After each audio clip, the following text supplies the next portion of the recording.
1984 조지 오웰.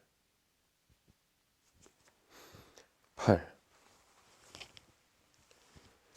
키라의 쪽 어디에선가 커피, 승리 커피가 아니라 진짜 커피, 끓이는 냄새가 풍겨왔다.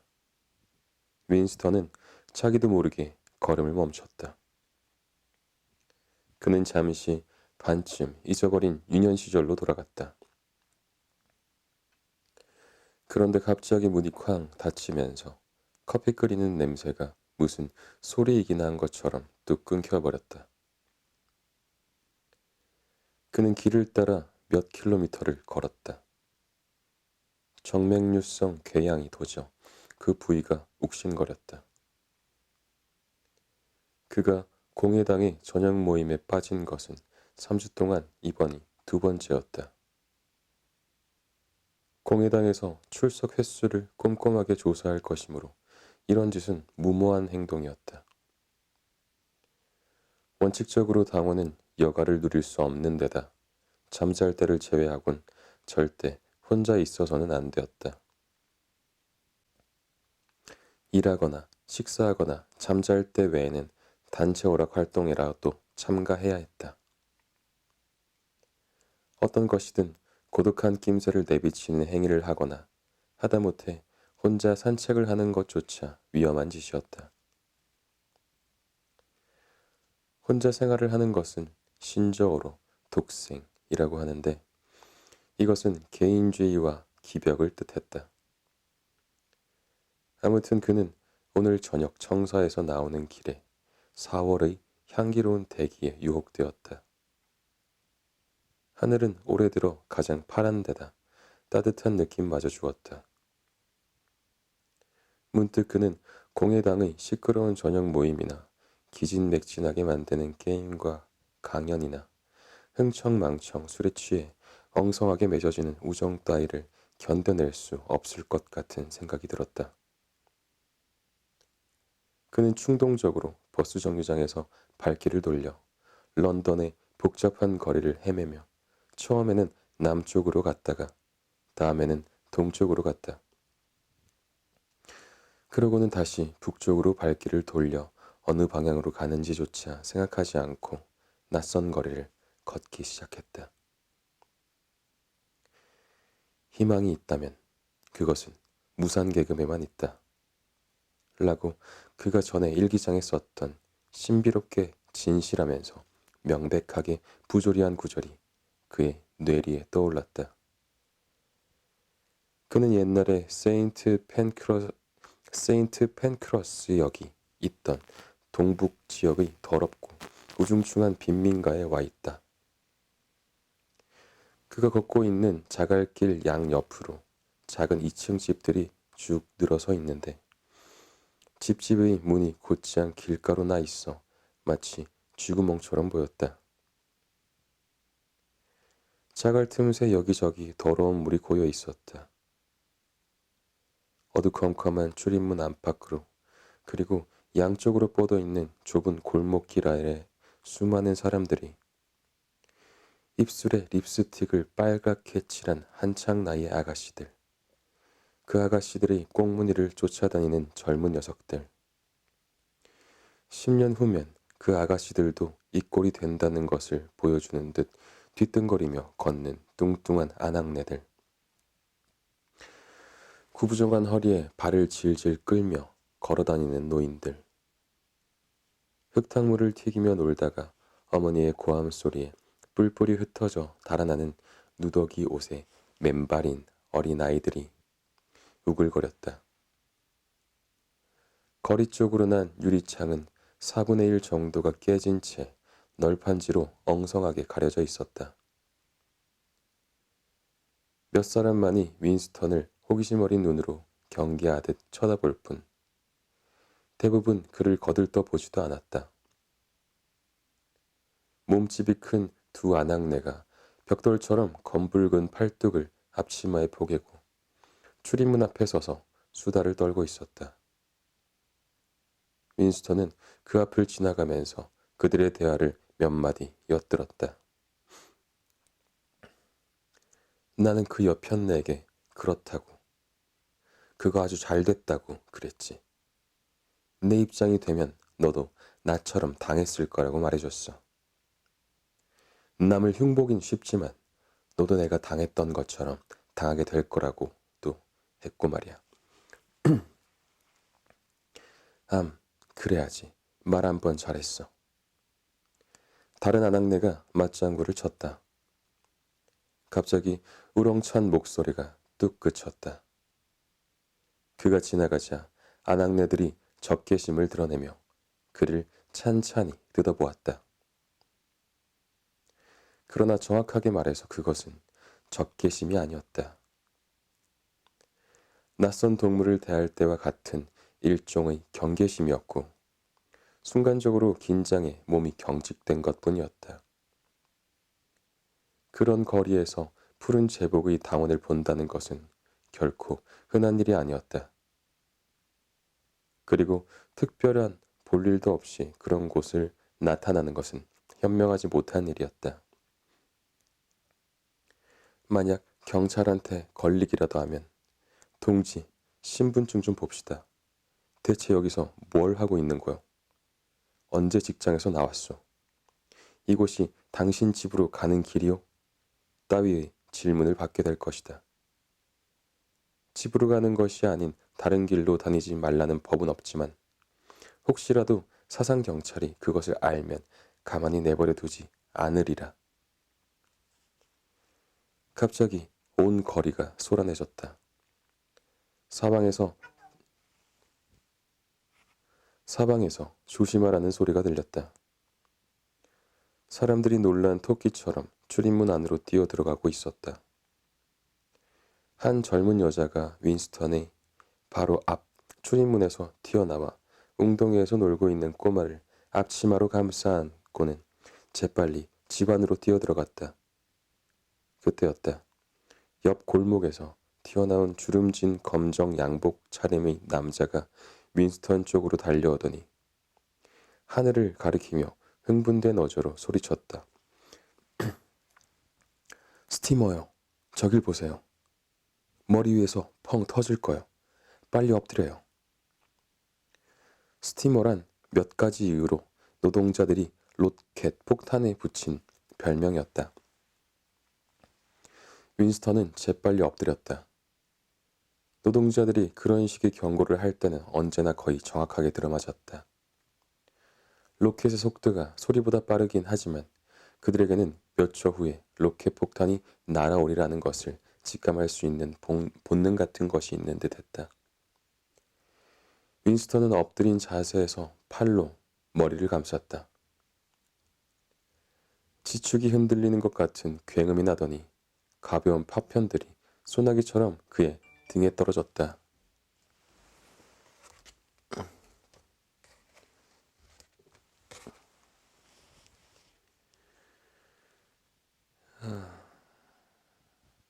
어디까지 읽었지? 그의 등에 떨어졌다. 그것은 근처 창문에서 부서져 날아온 유리 조각이었다. 그는 일어나서 계속 걸었다. 200m 전방에 있는 집들이 폭탄으로 파괴되어 있었다. 검은 연기가 하늘로 솟구치는 가운데 횟가루 먼지를 뒤집어 쓴 사람들이 부서진 집 주변으로 몰려들었다. 그는 길을 걷다가 앞에 쌓여있는 횟가루 더미 한가운데에 박힌 선홍색 나무 토막 같은 것을 발견하고 가까이 다가갔다. 그것은 손목이 잘려나간 사람의 팔이었다. 피가 묻은 부분만 제외하고 팔 전체가 석고상처럼 하얗게 되어 있었다. 그는 그 팔을 도랑 쪽으로 차버리고 사람들을 피해 오른쪽 골목으로 발길을 돌렸다. 3, 4분 후 그 폭탄이 떨어졌던 지역을 벗어나자 아무 일도 없었던 것처럼 지저분하고 시끌벅적한 거리가 계속 이어졌다. 20시가 거의 다 되어서인지 프롤들이 자주 드나드는 술집, 그들은 펍이라고 불렀다. 술집이 사람들로 꽉 들어차 있었다. 쉴 새 없이 삐걱거리며 열렸다 닫혔다 하는 손때 묻은 문틈으로 지린내, 톱밥 냄새, 시큼한 맥주 냄새 등이 풍겨 나왔다. 얼마쯤 가자 전면이 툭 튀어나온 집의 모퉁이에 세 남자가 나란히 붙어 서 있는 모습이 그의 눈에 들어왔다. 그들 중 가운데 사람은 신문을 펴들고 양옆의 나머지 둘은 그의 어깨 너머로 신문을 들여다보고 있었다. 굳이 가까이 다가가서 그들의 표정을 자세히 살펴보지 않아도 그들이 얼마나 신문에 열중해 있는지 알 것 같았다. 아무래도 읽고 있는 것이 굉장히 중요한 뉴스인 모양이었다. 그가 몇 걸음 지나쳐 가자 갑자기 그들 중 두 사람이 언쟁을 벌이기 시작했다. 얼마나 격렬한지 금방이라도 주먹이 올라갈 것 같았다.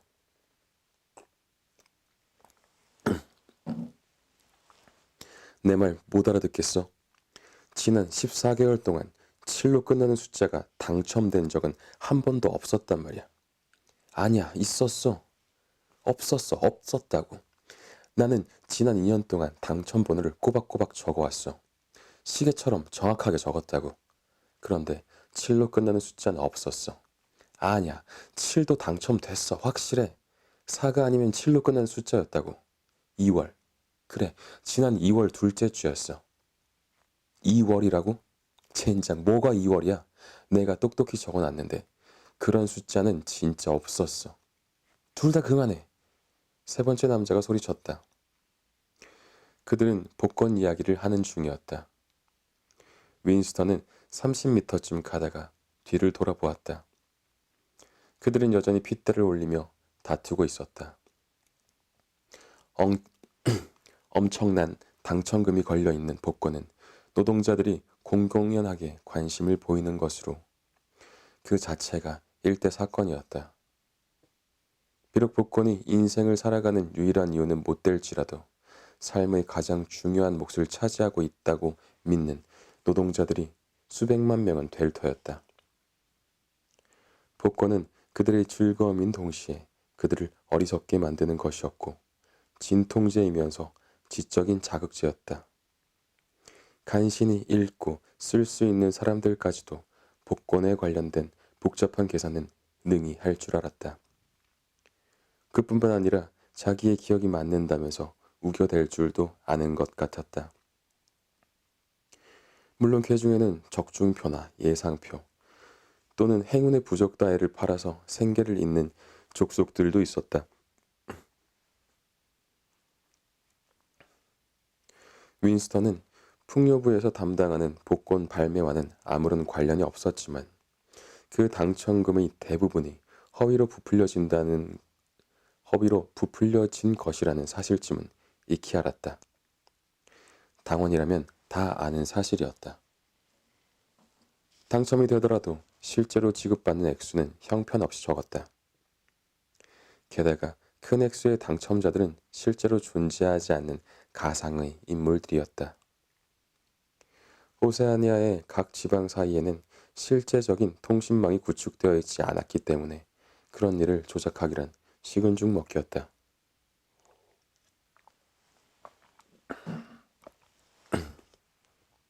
그러나 희망이 있다면 그것은 무산계급인 노동자들에게만 있다.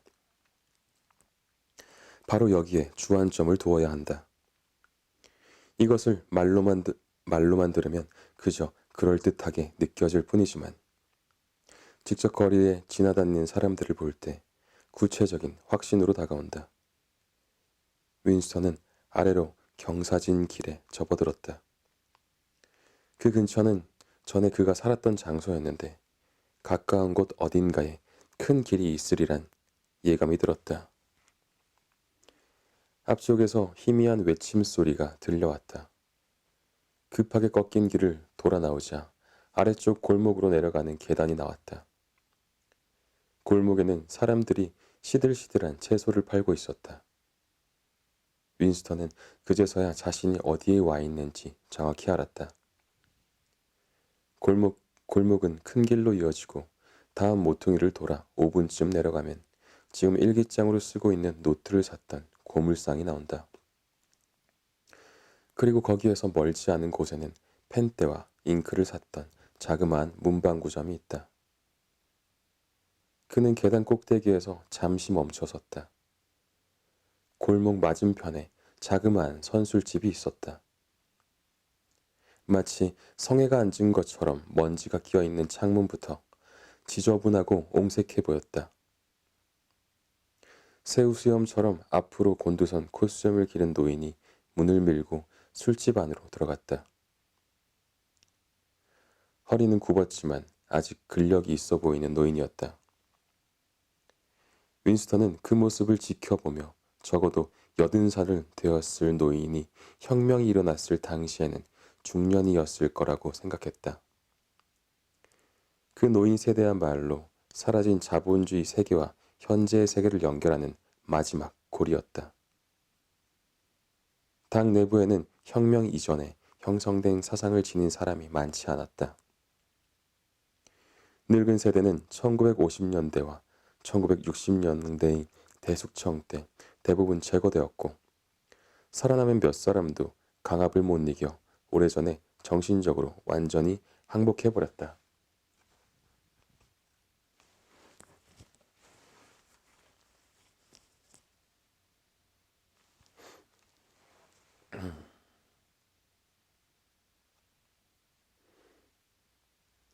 금세기 초반의 상황을 사실 그대로 설명해 줄 만한 사람이 살아있다면 오직 노동자들 중에만 있을 것이다. 벼랑간 그의 뇌리에 일기장에 옮겨 썼던 역사책의 한 구절이 떠올랐다. 뭐라고 말할 수 없는 이상한 충동이 그의 몸을 휘감았다. 그는 선술집에 들어가서 아까의 그 노인과 사귀어 그에게 다음과 같이 묻고 싶었다. 당신의 소년 시절은 어땠습니까? 지금보다 더 좋았습니까? 아니면 나빴습니까? 그는 두려운 생각이 들기 전에 마음먹은 것을 실천하기 위해 급히 계단을 내려가서 좁은 길을 건넜다. 물론 그것은 미친 짓이었다. 노동자들에게 말을 걸거나 그들이 이용하는 술집에 드나드는 것을 금지하는 법은 없지만 그런 행동은 비상식적인 것이라서 자연히 남의 이목을 끌게 마련이었다. 경찰에게 걸리면 몰랐기 때문이라고 얼버무릴 수는 있을 것이다. 그러나 그런 말에 호락호락 넘어갈 경찰은 없을 것이다. 그가 문을 밀치자 시큼한 맥주 냄새가 그의 얼굴로 확 풍겨져 왔다. 그리고 그가 안으로 들어서자 시끄럽던 소리가 반쯤 줄어들었다. 그는 등 뒤로 사람들의 시선이 일제히 자신의 푸른 제복에 꽂혀 있음을 느꼈다. 한쪽 구석에서 한창 진행 중이던 다트 게임도 중단되었다. 그가 찾는 노인은 카운터 앞에 서서 술집 점원과 말다툼을 하고 있었다. 그 점원은 큰 덩치에 뚱뚱하고 팔뚝이 굵은 메보리코 청년이었다. 주위에 선 사람들이 술잔을 든 채 둘이 다투는 광경을 지켜보고 있었다. 내가 내 녀석한테 잘못한 게 뭐가 있어? 1파인트짜리 술을 달라는데 이 연병을 술집에서는 안 팔겠다는 거야? 노인이 한 번 붙어보자는 듯이 어깨를 젖히며 말했다. 도대체 파인트라는 게 뭐요? 점원이 카운터 위에 손가락을 대고 몸을 앞으로 내밀면서 물었다. 이런 답답한 녀석을 봤나? 아니, 술을 파는 녀석이 파인트가 뭔지도 모른단 말이야? 1파인트란 쿼터의 반이고 4쿼터면 1갤런이잖아. 에이 그 무식한 것. 다음엔 ABC를 가르쳐줘야겠군. 나는 그런 건 들어본 적이 없어요. 1리터와 반리터. 우리는 이렇게 팝니다. 여기 선반 위의 잔들을 봐도 알 수 있을 거예요.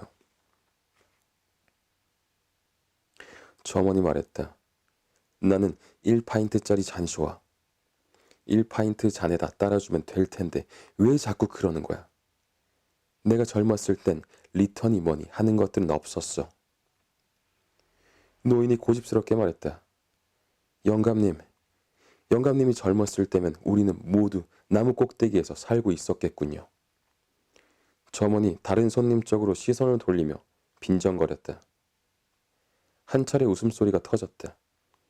그 때문에 윈스턴이 들어와서 생긴 어색한 분위기도 한껏 누그러졌다. 흰 수염이 난 노인의 얼굴이 벌겋게 달아올랐다. 노인이 투덜거리면서 돌아서다가 윈스턴과 마주쳤다. 제가 한 잔 사드릴까요? 윈스턴이 노인의 팔을 잡으며 점잖게 말했다. 당신은 신사로구만. 노인이 어깨를 쭉 펴며 말했다. 그는 윈스턴의 푸른 제복을 보지 못한 것 같았다. 1파인트, 파인트 잔으로 한 잔. 노인이 점원에게 대들듯 큰 소리로 말했다. 점원은 카운터 아래에 물통에 담가서 헹군 반 리터짜리 두꺼운 유리잔 두 개에다 암갈색 맥주를 따랐다. 노동자들이 드나드는 선술집에서 마실 수 있는 것이라곤 맥주뿐이었다. 노동자들은 진을 마시지 못하게 되어 있지만 쉽게 구할 수는 있는 것 같았다. 화살 꽂히는 소리와 함께 다트게임이 다시 시작되었다.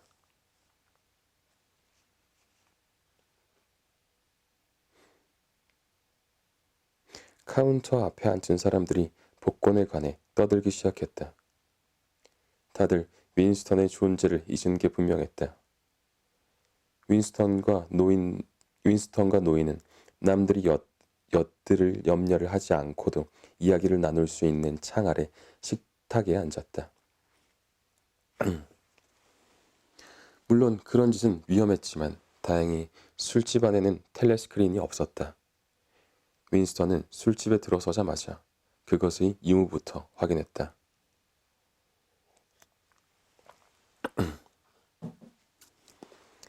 (1파인트짜리) 잔에다 따라줄 수도 있을 텐데. 노인이 잔을 자기 앞으로 당겨놓고 아쉽다는 듯 투덜댔다. 나는 반 리터짜리로는 양이 차지 않아. 1리터는 너무 많고 말이야. 술값도 문제이지만 오줌통이 견뎌내지 못하지. 젊었을 때하곤 세상이 많이 달라졌죠. 윈스턴이 넌지시 물었다. 노인의 창백하게 파란 눈동자가 다트판에서 카운터에서 문 쪽으로 향하면서 부지런히 움직였다. 마치 무언가 달라진 것을 찾기라도 하는 것 같았다. 이윽고 노인이 입을 열었다. 그때는 맥주 맛이 좋았지. 값도 쌌고. 내가 젊었을 땐 월럽이라는 순한 맥주가 있었는데 값이 1파인트에 4펜이었다니까. 물론 전쟁 전의 일이긴 하지만 말이야. 전쟁이라니 어떤 전쟁 말씀이십니까? 윈스턴이 물었다. 전쟁이란 전쟁은 뭐든 다지 뭐. 노인이 애매하게 대꾸했다.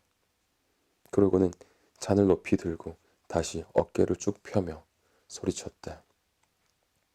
자, 당신의 건강을 위해서 건배.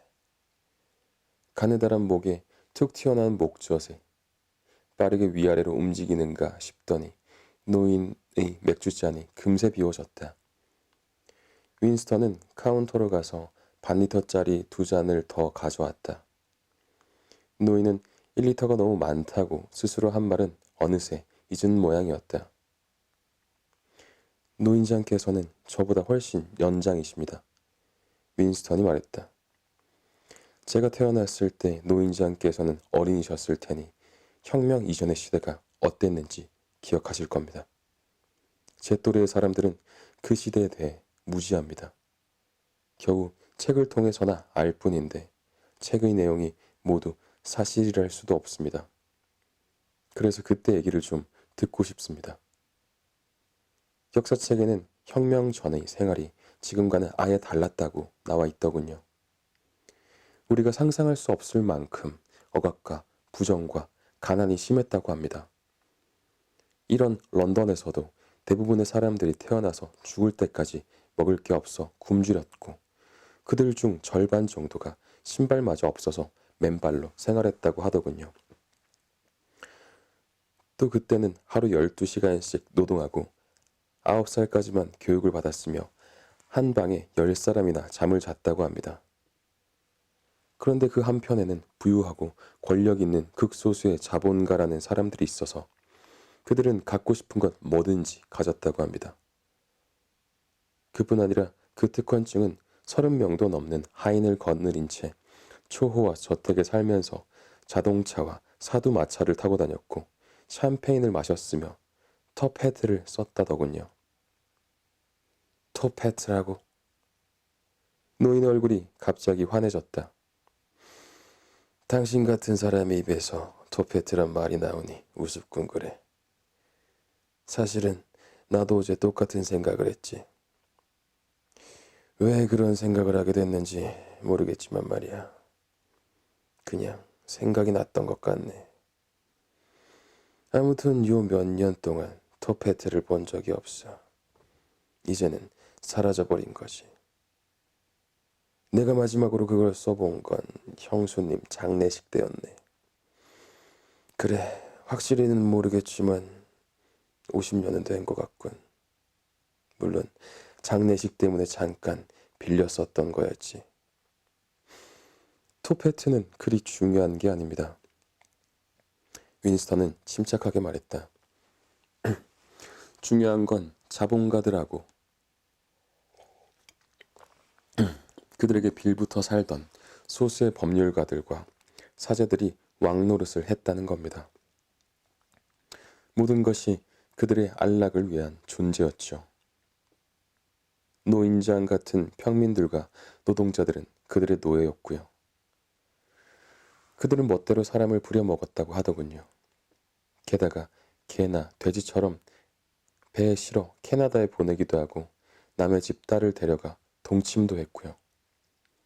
심지어 끈이 9가닥 달린 채찍으로 후려치면서 강제 노동을 시키고 자기들 옆을 지나갈 때는 모자를 벗도록 했다던데요. 더구나 자본가들은 저마다 하인을 여러 명 데리고 다녔는데 하인이라. 노인의 얼굴이 다시 환해졌다. 정말 오랜만에 들어보는 말이군. 하인하니까 문득 오래전 일이 생각이 나는데 그래 아주 오래전의 일이었어. 나는 일요일 오후면 가끔 하이드파크로 가서 그 녀석들의 연설을 듣곤 했네. 구세군이니 가톨릭이니 유태인이니 인디언이니 별의별 인간들이 다 있었지. 그중 한 녀석이 이름은 알 수 없었지만 아무튼 굉장한 연설가였네. 그 녀석은 제 이름도 밝히지 않고 말했어. 부르주아의 종놈들, 지배계급의 아첨꾼들 하고 말이야. 기생충이라고도 했네. 욕심. 그래, 분명히 욕심쟁이라고도 했지. 물론 그건 노동당원들을 두고 한 말이었지만 말이야. 윈스턴은 노인과 동문서답식의 대화를 하고 있다고 생각했다. 제가 알고 싶은 건 그게 아닙니다. 노인장께서는 옛날보다 지금이 더 자유로운지, 그때보다 더 인간적인 대접을 받고 있다고 생각하는지, 저는 이런 게 알고 싶습니다. 옛날 부자들은, 그 상류 계급들은, 상원의원들 말이군. 노인이 회상에 잠긴 표정으로 말했다. 상원의원들이요? 좋습니다. 상원의원들이라고 해두죠. 제가 묻고 싶은 건 그들이 부자이고 다른 사람들, 가령 노인장 같은 사람들이 가난하다고 해서 함부로 업신여겼느냐 이겁니다. 말하자면 노인장 같은 사람들이 그들을 날이라고 부르고 그들이 지나갈 때는 모자를 벗어야 했다는 게 사실이냐는 거지요. 노인이 곰곰이 생각하는 표정을 지었다. 이윽고 그가 맥주를 몇 모금 마시고는 말했다. 그랬지. 그들은 우리 같은 사람들이 모자를 벗고 인사하는 걸 좋아했어. 그건 존경의 표시였지. 나는 그 짓을 좋아하지 않았지만 종종 그렇게 했네. 하지 않으면 안 되었으니까. 역사책에는 그들이 평민들이나 하인들을 시켜서 마음에 들지 않는 사람들을 곧잘 길가 시궁창에 처박기도 했다는데 이것도 사실인가요? 나도 한번 처박혔지. 바로 어제 일처럼 생생하게 기억나는구만. 보트 경기를 하던 날 밤이었네. 보트 경기를 하는 밤이면 사람들이 난폭해지곤 했지. 언젠가 샤프츠버리 거리에서 젊은 녀석들과 부딪혔어. 그 녀석은 한눈에 봐도 신사였네. 터페트를 쓰고 셔츠에 검정 코트를 걸쳐 입고 있었지. 그 녀석이 갈짓자 걸음으로 비틀비틀 걷다가 나와 부딪힌 거야. 그런데 녀석이 왜 앞을 똑바로 보고 다니지 않느냐라고 따지더군. 그래서 내가 내 녀석이 이 길을 모두 샀냐라고 응수했지. 그러자 녀석이 앞으로 또 나와 부딪히면 모가지를 비틀어버리겠어 라고 하더군. 그래 나도 지지 않고 젊은 놈이 취해도 단단히 취했군. 여차하면 경찰에 넘겨버릴 거야 하고 엄포를 놨지. 그랬더니 녀석이 어떻게 했는지 아나? 내 어깨를 잡고 확 밀었다네. 그 바람에 난 하마터면 버스 바퀴에 깔릴 뻔했지. 나도 그때는 혈기왕성해 한 방 먹이려고 했는데. 윈스턴은 무력감에 빠졌다. 노인의 기억은 자질구레한 잡동사니에 불과했다. 종일 물어봤자 진실한 정보는 못 얻을 것 같았다. 오히려 당사가 어느 정도 진실일지도 모른다. 어쩌면 완벽한 진실일 수도 있다. 그는 노인에게 마지막으로 한 번 더 질문해 보기로 했다.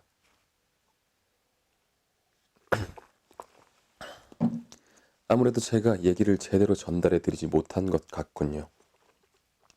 제가 말씀드리려는 건 이겁니다.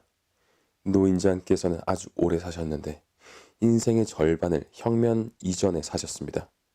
그래서 가령 1925년에는 이미 어른이셨지요. 그런데 어떻습니까? 노인장의 기억으로 1925년의 생활이 지금보다 더 좋았습니까? 아니면 나빴습니까? 노인장께서 좋은 적을 선택하신다면 그때를 선택하시겠습니까? 아니면 지금을 선택하시겠습니까? 노인은 생각에 잠긴 표정으로 다트판을 바라보았다. 그러고는 아까보다 천천히 잔을 들어 남은 맥주를 마저 마셨다. 내가 뭘 말해주길 바라는지 알고 있네. 노인이 취기에 젖은 듯 너그러우면서도 철학적인 태도로 말했다. 자네는 내가 곧 다시 젊어졌으면 하고 말하기를 바라는구만. 그래, 대부분의 사람들은 다시 젊어지고 싶다고 말하지. 젊어야 건강하고 힘께나 쓸 수 있으니까. 하지만 내 나이쯤 되면 어쩔 수 없어. 나는 이제 다리도 쑤시고 오줌통도 고장났네. 하룻밤에도 67번은 일어나곤 하지. 그런데 나처럼 늙으면 좋은 점도 있다네. 번민 같은 게 없어지지. 여자하고 그 짓거리 하는 걸 놓고 실랑이를 안 버리거든. 이게 좋은 점이야. 자네가 믿을지 모르지만 나는 거의 30년 동안 여자를 안아본 적이 없다네. 이제는 욕정 같은 것도 일어나지 않아. 윈스턴은 창틀에 등을 기댔다. 계속해봐야 소용없을 게 뻔했다. 그가 맥주를 몇 잔 더 사려고 하자 노인이 갑자기 일어나더니 한쪽 구석의 지린내 나는 소변기 쪽으로 황급하게 달려갔다. 반 리터를 넘게 마신 것이 마침내 효력을 발휘하는 모양이었다. 윈스턴은 자신의 빈잔을 잠시 동안 멍하니 바라보다가 무의식 중에 자리를 박차고 일어나 거리로 뛰쳐나왔다. 기껏해야 20년밖에 안 되는 혁명 전의 생활이 지금보다 더 좋았느냐는 거창한 듯하면서도 지극히 단순한 질문에 대한 대답조차 영원히 얻을 수 없게 될 것이라고 그는 생각했다. 현재 이곳저곳에 흩어져 살고 있는 구시대 사람들마저 이미 한 시대와 다른 시대를 비교할 수 있는 능력을 상실했기 때문에 그들에게서도 그런 질문에 대한 답변을 얻을 수 없기는 마찬가지였다.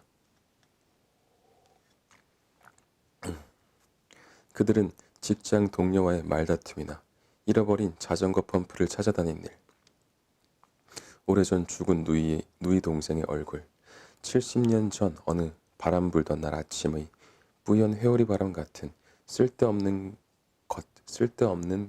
것들만 기억할 뿐이었다. 진정으로 중요한 사건이나 그들의 삶과 밀접한 관계가 있는 사실들은 그들의 관심 밖이었다. 그들은 큰 것을 못 보고 작은 것만 볼 줄 아는 개미와 같았다. 그렇기 때문에 점점 기억은 상실되고 기록은 날조되어 가는데도 인민들의 생활이 개선되었다는 당의 주장이 사실로 받아들여질 수밖에 없었다. 그렇지 않아도 그런 주장을 반박하거나 검증할 기준이 없었고 앞으로도 있지 않을 것 같은 상황이었다. 별안간 그의 생각이 정지했다. 그는 걸음을 멈추고 주위를 둘러보았다. 그가 서 있는 곳은 주택들 사이에 어두침침하고 조그만 상점들이 드문드문 박혀있는 좁은 골목이었다. 그의 머리 바로 위에는 도구만 칠이 벗겨져 빛이 바랜 듯이 보이는 쇠공 3개가 달려 있었다. 그는 그곳이 어디인지 알 것 같았다. 그렇다. 그곳이 바로 일기장을 샀던 고물상 앞이었다. 순간 고통을 동반한 두려움이 그를 엄습했다. 애당초 일기장을 산 게 경솔한 행동이었다. 그래서 2번 다시 그 근처에는 얼씬도 하지 않기로 마음먹었던 것인데 깊이 생각에 잠기는 바람에 걸음이 이끄는 대로 움직였던 것이다. 그가 일기를 쓰려고 했던 것도 사실은 자신의 이 같은 자살 충동을 막음으로써 스스로를 보호하려는 의도에서였다. 21시가 다 되어 가는데도 상점 문이 열려 있었다. 그는 그 사실을 깨닫고 길에 우두커니 서 있는 것보다 안으로 들어가 있는 게 의심을 덜 받을 것이라고 판단하고는 재빨리 문을 열고 들어갔다. 만약 누군가 물으면 면도날을 사러 왔다고 둘러댈 참이었다. 상점 주인이 석유 램프에 불을 붙이자 탁 하면서도 정겨운 냄새가 확 풍겼다. 쇠약한 데다 허리까지 굽은 주인은 60살쯤 먹은 노인이었다. 그의 기다란 코는 인자하게 생겼고 도수 높은 안경 때문에 일그러져 비치는 눈은 무척 순해 보였다. 노인의 머리카락은 거의 하얗게 세웠지만 눈썹은 아직도 검고 숱이 많았다. 안경을 쓴 데다 점잖으면서도 부산스레 움직이고 검정 벨벳으로 만든 낡은 재킷까지 입었기 때문인지 노인에게서는 작가나 음악가 같은 지성적인 분위기가 느껴졌다. 그의 목소리는 힘이 없었지만 부드러웠고 억양은 노동자답지 않게 고상했다. 나는 선생의 길에 서 있을 때 금세 알아봤어요. 노인이 불쑥 말했다. 숙녀들의 선물용 일기장을 사가셨던 분 맞지요? 그건 참 좋은 종이로 만든 것이었어요. 흔히 그걸 크림색 종이라고들 하는데 아마 한 50년 동안은 그런 종이가 안 나왔을 거예요. 윈스턴은 아무런 대꾸도 하지 않았다. 뭐 특별히 필요한 거라도 있나요? 아니면 그저 구경이나 하러 들리신 건가요? 노인이 안경 너머로 윈스턴의 표정을 살피며 물었다. 네, 지나가던 길에 들른 겁니다. 특별히 필요한 건 없습니다. 윈스턴이 겸연쩍은 표정으로 말했다. 그래도 괜찮아요. 어차피 선생이 쓸만한 건 우리 가게에 없을 테니까요. 노인이 손바닥을 펴 보이며 미안하다는 듯 표정을 지었다. 보시다시피 텅 비었지요. 이제는 선생께 팔 골동품도 없어요. 사고 싶은 것도 없을 테지만 팔 것도 없지요. 가구며 도자기며 유리그릇이 있긴 해도 모두 조금씩 깨진 것들 뿐이에요. 쇠붙이 제품들은 대부분 녹여서 없애버렸어요. 노쇠 촛대도 없어진 지 한참 됐지요. 그렇지 않아도 비좁은 가게 안에 더욱 비좁게 물건들이 많았지만 그 어느 것 하나 감나갈 만한 게 없었다. 목소리를 안 바꿨네.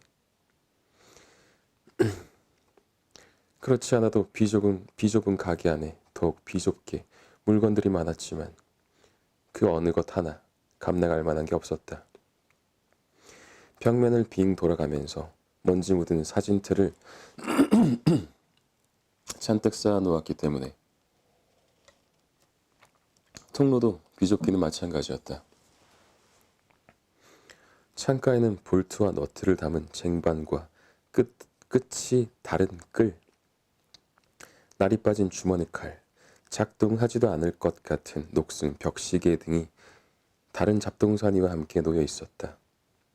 그런데 구석의 조그만 탁자 위를 보니 재밌는 물건들, 오칠한 담뱃갑, 석영이 박힌 브로치 같은 것들이 진열되어 있었다. 윈스턴은 탁자 위를 흘끔거리다가 램프 불밑에서 은은히 빛나는 둥글고 매끄러운 물건이 눈에 띄자 그것을 냉큼 집어들었다. 그것은 한쪽 면은 둥글고 반대면은 평평한 반구형의 묵직한 유리 덩어리였다. 그런데 색채나 모양이 빗방울처럼 투명하고 매끈했다. 특히 둥근 표면에 의해 확대되어 보이는 유리 속 한가운데에는 분홍빛을 띤 이상한 나선형 물체가 들어 있었는데 언뜻 보기에 장미꽃 같기도 하고 말미잘 같기도 했다. 이게 뭐죠? 윈스턴이 넋을 잃은 표정으로 물었다. 산호지요. 아마 인도양에서 나온 걸 거예요. 보통 유리 속에 박아두지요. 모르긴 해도 100년은 됐을 거예요. 모양으로 봐선 그보다 더 오래돼 보이지만요. 아름답군요.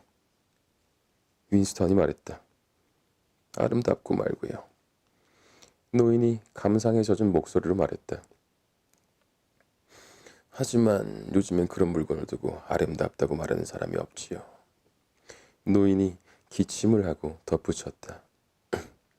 사고 싶으면 4달러만 내세요. 옛날엔 8파운드에 팔리던 물건이에요.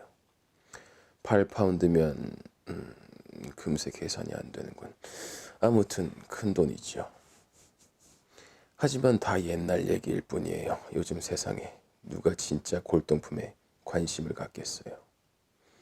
남아있는 것도 별로 없지만 말이에요. 윈스턴은 즉시 4달러를 지불하고 그 탐나는 물건을 주머니에 넣었다. 그가 그 물건에 반한 것은 아름답기도 하지만 현재와는 사뭇 다른 옛 시대의 유물이 지니는데 따른 묘한 기분 때문이었다. 표면이 부드럽고 모양이 빗방울 같은 그 유리 덩어리는 여태껏 한 번도 본 적 없는 물건이었다. 옛날에는 문진으로 사용했던 것 같은데 지금은 아무런 쓸모가 없는 게 더 큰 매력으로 작용했다. 그것을 주머니에 넣고 있자니 묵직한 느낌이 들었다. 다행히 표신하게 주머니가 불룩 튀어나오진 않았다. 당원히 그런 물건을 갖고 다니는 것은 위험한 일이었다. 오래되거나 아름다운 물건은 무엇이든 의심부터 받았다. 노인은 4달러를 받아쥐고 노골적으로 좋아했다. 윈스턴은 노인이 3달러, 아니 2달러라도 그것을 팔았을 거라고 생각했다. 위층에 방이 또 하나 있는데 한번 둘러볼 만할 거예요. 물건이 많진 않지만 몇 가지 있어요. 올라가 보시겠다면 불을 켜드리죠. 노인이 말했다. 그는 단을 램프에 불을 붙여 들고 허리를 구부린 채 낡고 가파른 계단을 올라갔다. 그러고는 좁은 복도를 지나 한 방으로 들어갔다. 그 방은 거리의 면에 있지 않은 대신 자갈이 깔린 안뜰과 여기저기 솟은 굴뚝이 내다 보이도록 설계되어 있었다. 마치 방 안은 누가 살고 있기라도 한 것 같았다. 가구들이 잘 정돈되어 있는 데다 바닥에는 카펫이 깔려 있었고 벽에는 한두 점의 그림이 걸려 있었으며 벽난로 앞에는 볼품없지만 푹신한 안락의자가 놓여 있었다. 12시간으로 표시된 구식 유리시계가 벽난로 위에서 똑딱거리며 움직였다. 창문 바로 밑에는 방 면적의 4분의 1을 차지하는 거대한 침대가 놓여 있었는데 그 위에는 매트리스가 깔려 있었다. 아내가 죽기 전까지는 이 방에서 지냈지요. 노인이 변명하듯 말했다. 나는 가구를 하나씩 팔아치웠어요. 저건 마호가니 침대예요. 귀한 것이죠. 비록 빈대가 득실거리긴 하지만 말이에요. 빈대 잡는 것만큼 성가신 일도 없는 것 같아요. 노인이 방 전체에 비치도록 램프를 높이 쳐들었다. 희미하면서도 따뜻한 불빛에 비친 방이 묘하게도 윈스턴의 마음을 유혹했다. 위험하기는 했지만 일주일에 몇 달러쯤 주고 방을 새 얻어 살 수도 있겠다는 생각이 그의 뇌리를 스쳤다. 물론 그것은 무모하면서도 불가능한 일이었다. 그러나 그 방을 보자 윈스턴의 마음 속에 일종의 향수와도 같은 추억이 되살아났다. 벽난로에 불을 피워놓고 그 옆에 안락의자에 앉아 바른 난로대에 주전자는 난로 안 석쇠에 얹어 넣은 채 혼자 편안하게 감시하는 사람 또 뒤쫓는 소리도 없이 오직 주전자에 물 끓는 소리와 벽시계의 똑딱거리는 소리만 들으며 조용히 있는 기분이 어떨지 분명하게 알 것 같았다. 이곳엔 텔레스크린이 없군요. 윈스턴이 무의식 중에 중얼거렸다. 나는 그런 물건을 가져본 적이 없어요. 노인이 말했다. 너무 비싸잖아요. 게다가 필요성을 느끼지도 않고요. 저쪽 구석에 다리를 접었다 폈다 할 수 있는 책상이 하나 있는데 아주 멋진 거예요. 사용하려면 약간 손을 봐야겠지만요. 윈스턴은 그것보다 한쪽 구석에 있는 조그만 책장에 마음이 끌렸다. 책장 안에는 잡동사니들만 가득했다. 다른 지역과 마찬가지로 그곳 노동자 구역에서도 책이 모두 몰수되어 한 권도 없었다. 오세아니아의 어느 곳에서든 1960년 이전에 발간된 서적은 찾아볼 수가 없었다. 램프를 들고 이리저리 어슬렁거리던 노인이 침대 맞은편 벽난로 옆에 한쪽 벽에 걸려있는 자단으로 된 액자 앞에 섰다.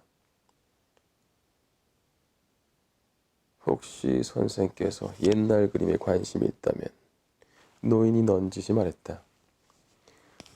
윈스턴은 그 액자 속 그림을 자세히 들여다보았다.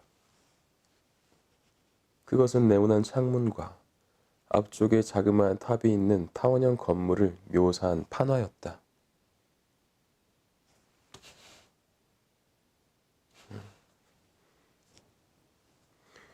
건물 둘레에는 철책이 쳐져 있었고 그 뒤편에는 동상 같은 게 서 있었다. 윈스턴은 한참 동안 그것을 살펴보았다. 동상의 주인공이 누구인지 기억나지는 않지만 왠지 모를 친근감이 느껴졌다. 액자는 벽에 고정이 되어 있어요. 하지만 사시겠다면 떼어낼 수도 있지요. 노인이 말했다. 저 건물을 알고 있습니다. 마침내 윈스턴이 입을 열었다. 지금은 폐허로 변했지만 정의궁 바깥쪽 거리의 한가운데 있었던 건물이지요. 맞아요. 법원 바깥쪽에 있었는데 수년 전에 폭격을 당했죠. 한때는 교회이기도 했어요. 성 클레멘트 데인이라고 불렀죠. 쓸데없는 말을 짓거렸다고 생각했는지 노인이 멋쩍게 웃고는 덧붙여 말했다. 오렌지와 레몬, 성 클레멘트의 종이 말하네. 그게 무슨 뜻입니까? 윈스턴이 물었다. 아, 오렌지와 레몬, 성 클레멘트의 종이 말하네. 이건 내가 어렸을 때 부르던 노래예요. 그런데 그 다음이 어떻게 이어지는지 생각이 나지 않지만 그 구절은 알고 있어요. 그대, 침실을 밝힌 촛불이 오네. 그대, 목을 댕공 자를 도끼가 오네. 이렇게 끝나지요. 일종의 무도곡이에요. 사람들이 팔을 벌리면 그 밑으로 다른 사람들이 지나가지요. 그런데 그대 목을 댕공 자를 도끼가 오네 란 대목에 이르면 팔을 내려서 지나가는 사람들을 붙잡아요. 그리고 이 노래 가사에는 교회 이름이 많이 나와요. 런던 시내의 큰 교회 이름은 다 나오지요. 윈스턴은 성 클레멘트란 교회가 몇 세기의 것인지 짐작할 수 없었다. 런던에 있는 건물들의 연대를 알아내기란 언제나 어려운 일이었다. 크고 훌륭한 건물은 무엇이든 겉모양만 멀쩡하면 무조건 혁명 이후에 지어진 것으로 평가받고 낡은 것 같으면 중세라고 불리는 애매한 시기의 건물로 매도되었다. 더욱이 수세기에 걸친 자본주의 시대에는 가치 있는 걸 아무도 만들어내지 못했다고 했다. 그 때문에 책에서 올바른 역사를 배울 수 없듯 건축물을 통해서도 역사를 배울 수 없었다. 동상, 비문, 기념비, 거리의 이름 등 과거를 조명해 줄 만한 것은 무엇이든 조직적으로 편조되었다. 저 건물이 교회인 줄은 전혀 몰랐습니다. 윈스턴은 말했다. 실은 남아있는 교회 건물도 꽤 되지요. 저마다 다른 용도로 사용되고 있긴 하지만 말이에요. 노인이 말했다. 그건 그렇고 그 노래가 어떻게 되더라. 아, 그렇지. 이제 생각나는군. 오렌지와 레몬, 성 클레멘트의 종이 말하네. 그대는 내게 삼파딩의 빛을 줬지. 성 마틴의 종이 말하네. 여기까지밖에 기억을 못하겠군. 파딩은 지금의 센트와 비슷하게 생긴 소액 동전이지요. 성 마틴 교회는 어디에 있었나요? 윈스턴이 물었다. 성 마틴 교회요. 아직도 승리광장 옆에 있어요. 입구는 삼각형으로 되어 있는 데다 전면에는 돌기둥이 여러 개 있고 높은 계단까지 딸린 건물이에요.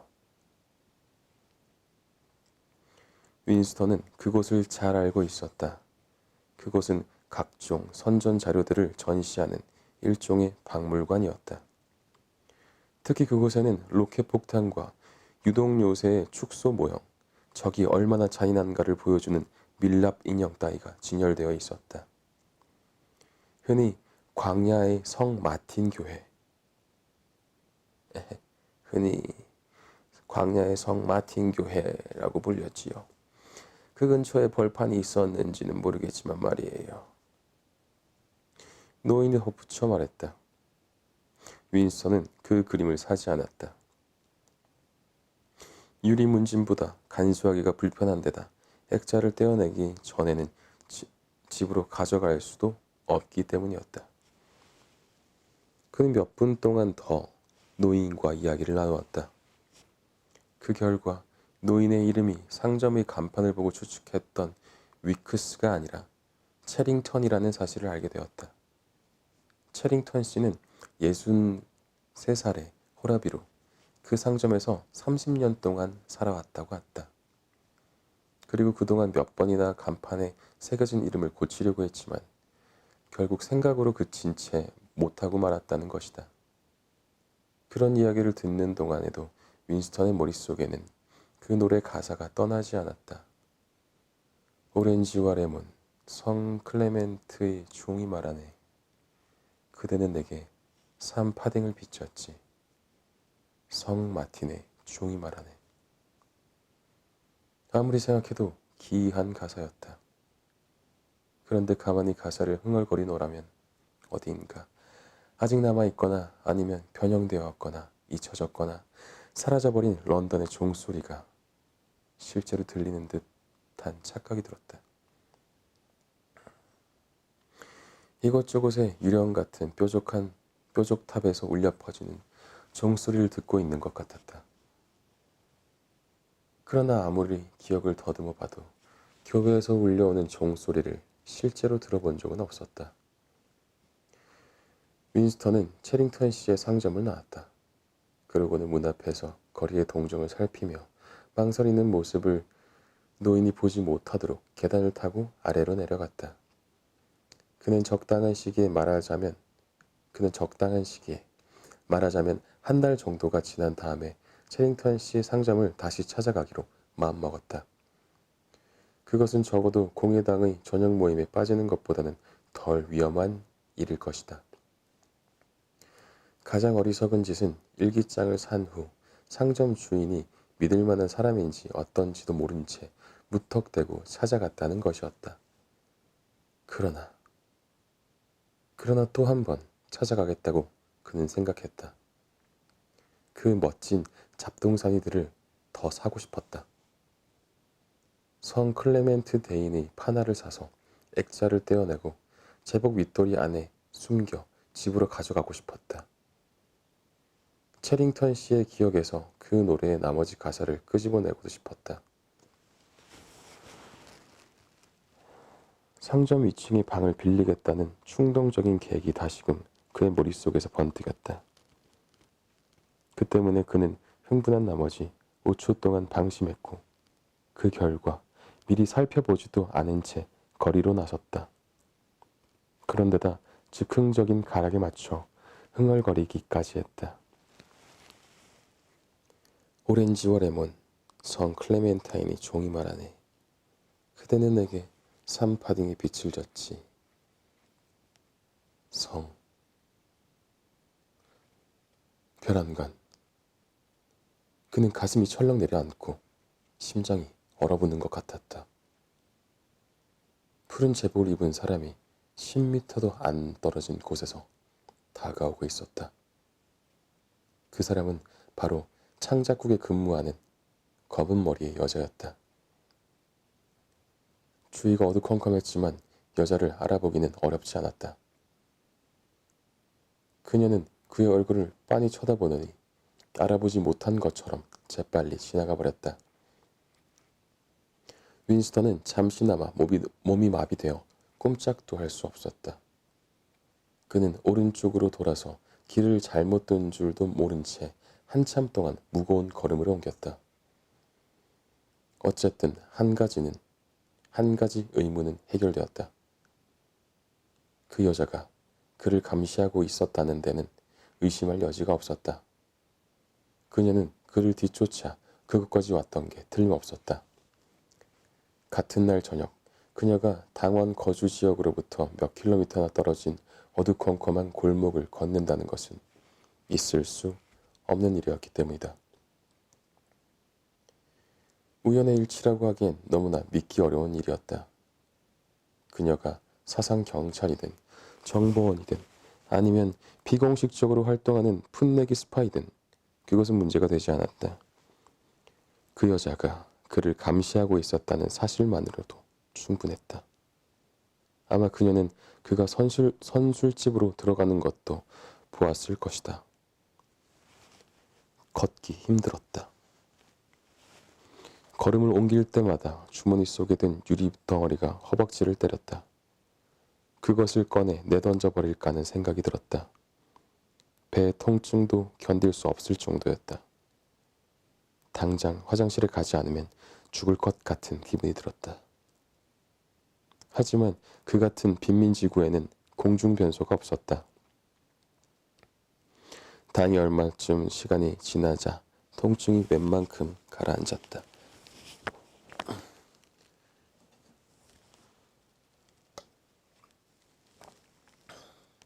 한참을 걷다 보니 막다른 곳이었다. 윈스턴은 걸음을 멈추고 잠시 어떻게 할까 망설였다. 그러다 뒤로 돌아서 다시 왔던 길을 걷기 시작했다. 그는 돌아서면서 그 여자가 자기를 스쳐 지나간 것이 3분밖에 안 되었으므로 뛰어가면 곧 따라잡을 수 있으리란 생각을 했다. 그녀의 뒤를 쫓아가서 으슥한 곳에 이르면 돌멩이로 머리를 후려칠 수도 있을 것이다. 주머니에 든 유리덩어리로도 여자를 해치우기엔 충분하리라. 하지만 그는 그런 생각을 단념했다. 폭력을 행사하는 것은 생각만 해도 끔찍한 일이었기 때문이었다. 그는 뛰어갈 수도 한 대 후려칠 수도 없었다. 게다가 여자는 젊고 튼튼함으로 그를 물리칠 것이었다. 그는 공화당으로 급히 가서 집회가 끝날 때까지 머물러 있으면서 그날 저녁에 부분적인 알리바이를 만들어 놓을까 또 생각했다. 그러나 그 역시 불가능했다. 그는 몹시 피로했다. 어서 집으로 돌아가 조용히 쉬고 싶은 마음만 간절했다. 그가 집으로 돌아왔을 때는 22시가 넘은 시각이었다. 전기는 23시 30분이면 끊길 것이다. 그는 부엌으로 가서 승리주를 한 잔 마셨다. 그러고는 구석에 박혀 있는 책상 앞에 앉아서 서랍 속에 일기장을 꺼냈다. 그러나 곧바로 일기장을 펴지는 않았다. 텔레스크린에서 한 여자가 째지는 듯한 목소리로 국가를 부르고 있었다. 그의 일기장의 대리석 무늬 표지를 뚫어지게 바라보면서 그 소리를 듣지 않으려고 애썼다. 하지만 소용이 없었다.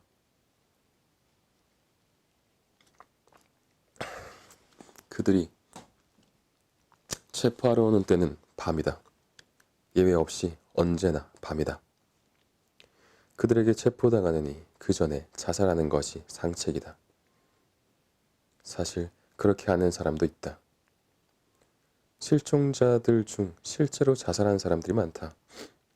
하지만 총이나 금세 혈육이 나타나는 독약 같은 것을 구할 수 없는 세상에서 자살을 하려면 극단적인 용기가 필요하다. 그는 고통과 공포에 대한 생리학적 무용성과 특별한 노력이 필요한 순간에 무기력하게 무너져버리는 육체의 배신을 생각하고 몸소리쳤다. 물론 그가 재빨리 움직였다면 그 검은 머리의 여자를 없애고 그럼으로써 그 입을 막을 수 있었을지도 모른다. 그러나 그는 극도로 위험한 상태에 놓여 있었기 때문에 행동할 힘을 잃고 만 것이다. 위기의 순간에 싸워야 할 것은 외부의 적이 아니라 바로 자신의 육체라는 사실에 그는 적잖이 당황했다.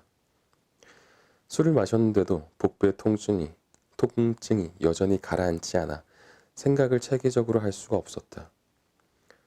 상황이 영웅적이든 비극적이든 외관상으로는 전혀 다를 게 없다는 것을 그는 알았다. 전장에서나 고문실에서나 침몰하는 배 안에서나 사람들은 늘 진정으로 싸워야 할 대상을 잊어버린다. 육체가 온 우주를 덮을 정도까지 부풀어 오르고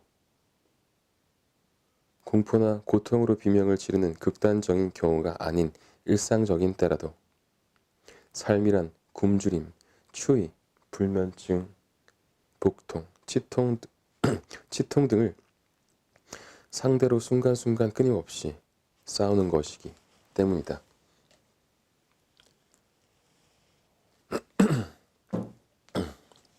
윈스턴은 일기장을 폈다. 무엇이든 쓰는 게 중요했다. 텔레스크린의 여자가 다른 노래를 부르기 시작했다. 그 목소리가 날카로운 유리 조각처럼 머릿속에 박히는 것 같았다. 그는 오브라이언을 떠올려 보려고 했다. 어차피 그를 위해서 그에게 일기를 쓰는 것 아닌가. 그러나 그는 엉뚱하게도 사상 경찰에게 잡힌 뒤 일어날 일들을 떠올리기 시작했다.